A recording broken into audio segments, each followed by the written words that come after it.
Salut la communauté de coups critiques, c'est encore moi Pépé, et aujourd'hui je vous propose d'incarner une jeune recrue, gradée, désabusée de la garde. Je vous encourage à patrouiller dans la rue, résoudre des mystères de la ville et jouer un rôle de premier plan dans la politique de la cité.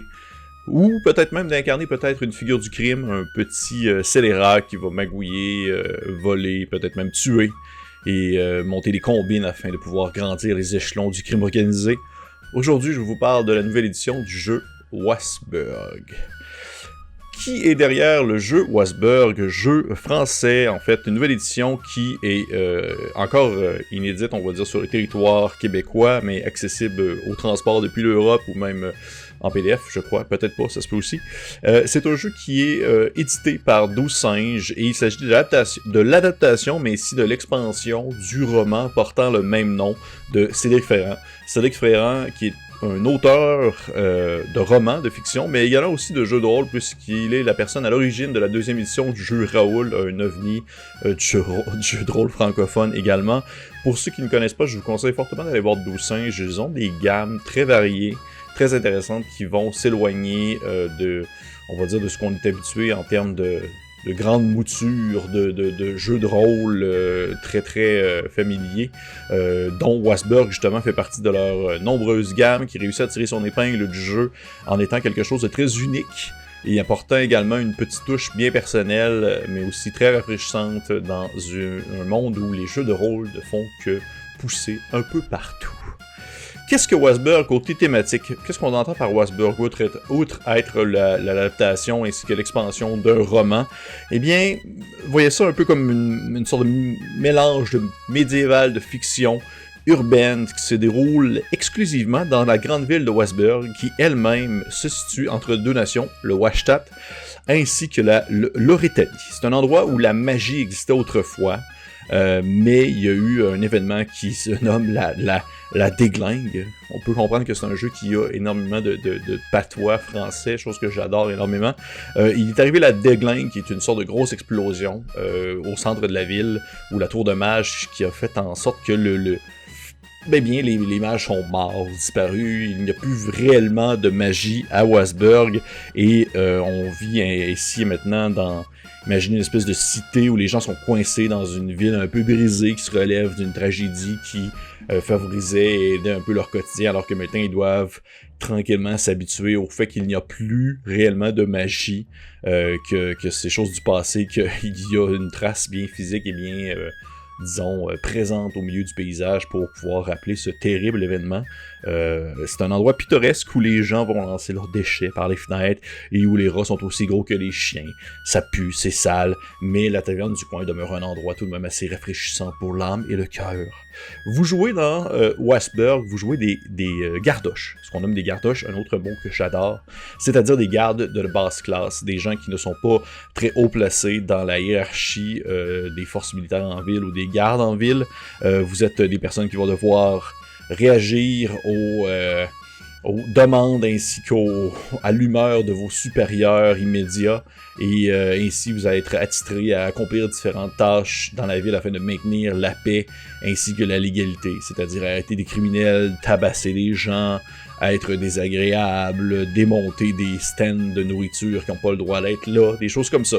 Il y a une panoplie de choses aussi dangereuses que non, que les gardes des gardoches doivent faire au quotidien dans la ville de Wasburg.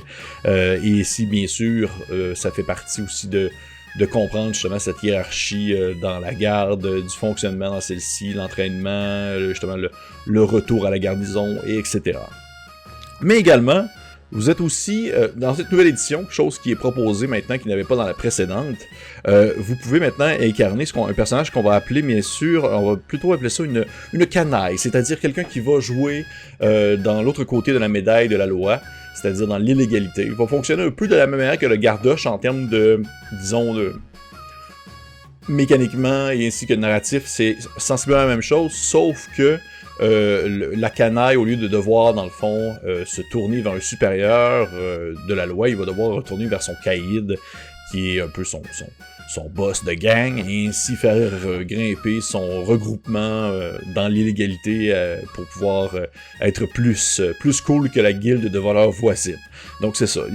Ça fait partie des quelques modifications que la nouvelle édition en fait de Wasburg apporte. Vraiment côté thématique. On va revenir tout à l'heure côté système.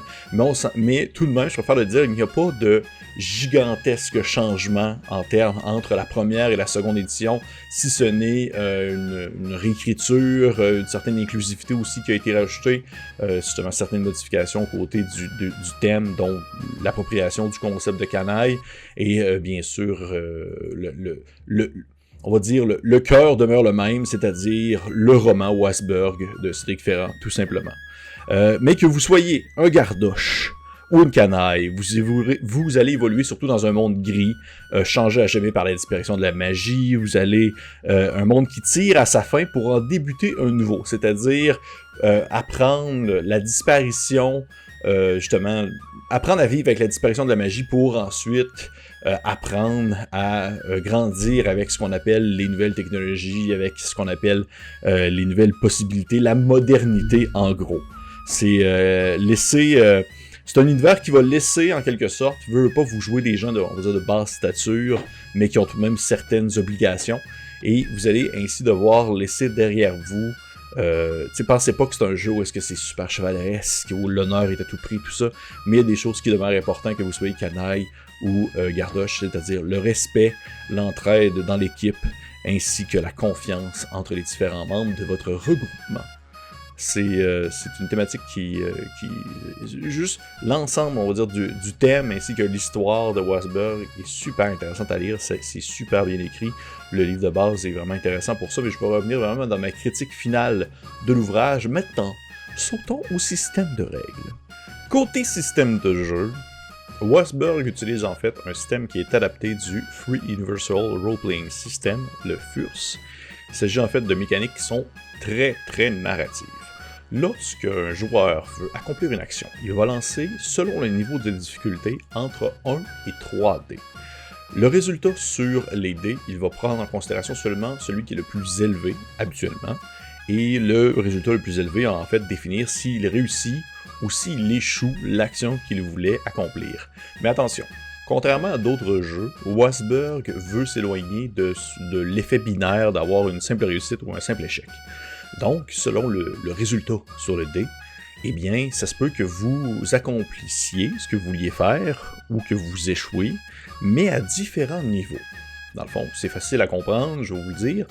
Si vous avez un 1 sur votre dé, c'est non et. Donc, vous ne réussissez pas ce que vous vouliez faire, mais en plus, il se passe quelque chose de négatif. Si vous avez un 2, eh bien, c'est non, mais... non, c'est tout simplement non, excusez-moi. Juste non. Si vous avez un 3, c'est non, mais. Donc, non, vous réussissez pas, mais il y a un petit contre-coup le fun. Si vous avez un 4, c'est un oui, mais. Donc, vous réussissez ce que vous vouliez faire, mais il y a un contre-coup plate. Si vous avez 5, c'est oui. Et si vous avez 6, c'est oui et. Donc, oui, vous réussissez à faire votre action. Et en plus, il y a des éléments positifs secondaires qui n'étaient pas prévus qui vont arriver. Il y a différentes choses qui peuvent influencer en fait le chiffre donné sur les dés que vous allez lancer.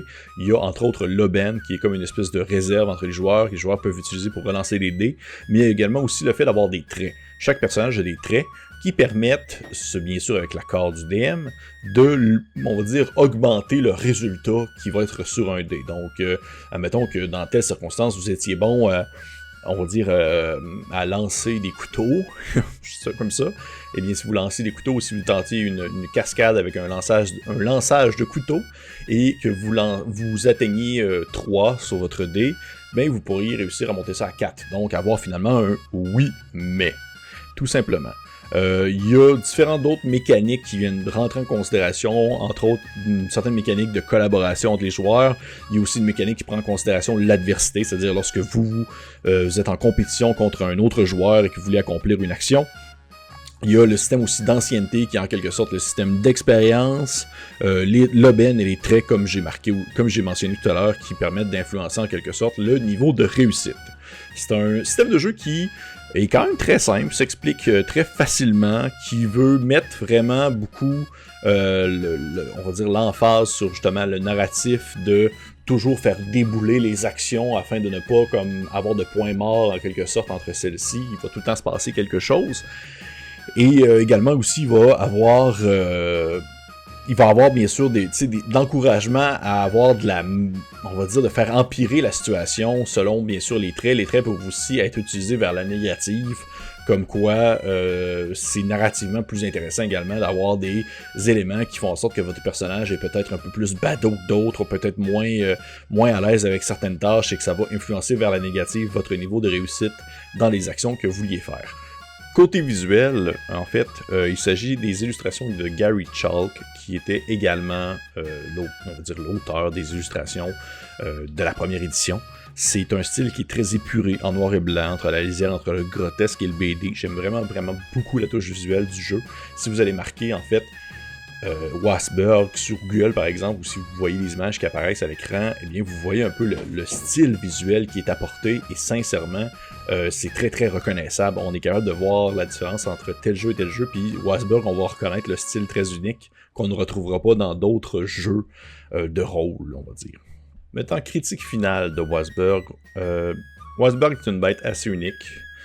C'est rafraîchissant tout en étant un brin repoussant. Son écriture teintée d'expressions françaises et de termes de bas étage rend justement la lecture vraiment plaisante. C'est un jeu qui a un système simple tout de même, mais un univers vraiment profond, alors qu'une partie de ses règles s'explique super facilement. Je pense que la beauté du jeu se réside surtout dans la complexité de son univers, on va dire, qui est très complet, dans la description du quotidien de Wasberg, la ville qui est un terrain de jeu qui est super foisonnant, qui est plein de possibilités, et qui est, on va dire, qui est habité par des possibilités narratives et scénaristiques super complètes. J'ai vraiment tellement aimé ma lecture en fait du livre de base que je me suis commandé le roman afin de savoir un peu comment est-ce que M. Ferrand fait évoluer cet univers-là, cette ville-là à la lisière entre deux mondes, entre justement les deux royaumes, dans une fiction tout simplement. Le système me rappelle un peu Fate, mais avec encore plus d'épluchage qui rend vraiment facile d'accès, mais tout de même, c'est pas parce que le système est simple que je trouve qu'il est facile à jongler avec. Je trouve que pour des gens qui sont moins habitués à une approche qui est très narrative, ça peut être un peu plus complexe à créer sur la volée des opportunités, créer sur des réponses de oui et ou oui mais, puis de devoir comme rebondir continuellement avec un certain jus créatif, un certain jus narratif, alors qu'il se passe des choses et que l'action n'arrête pas et que dans le fond, il n'y a jamais vraiment de pause à cet ensemble de règles-là qui est vraiment prise en considération complètement dans la description et l'explication de son système de jeu. Donc pour ça, je trouve que ça demande tout de même une certaine pratique en termes de joueurs, même en termes que DM, mais sinon, je trouve que c'est très très facile à comprendre. T'sais, on sait à quoi s'attendre côté... Il n'y a pas de nuances ou de zones de gris, dans le sens que tout est très clair, mais le mettre en pratique n'est pas nécessairement une tâche la plus aisée selon moi.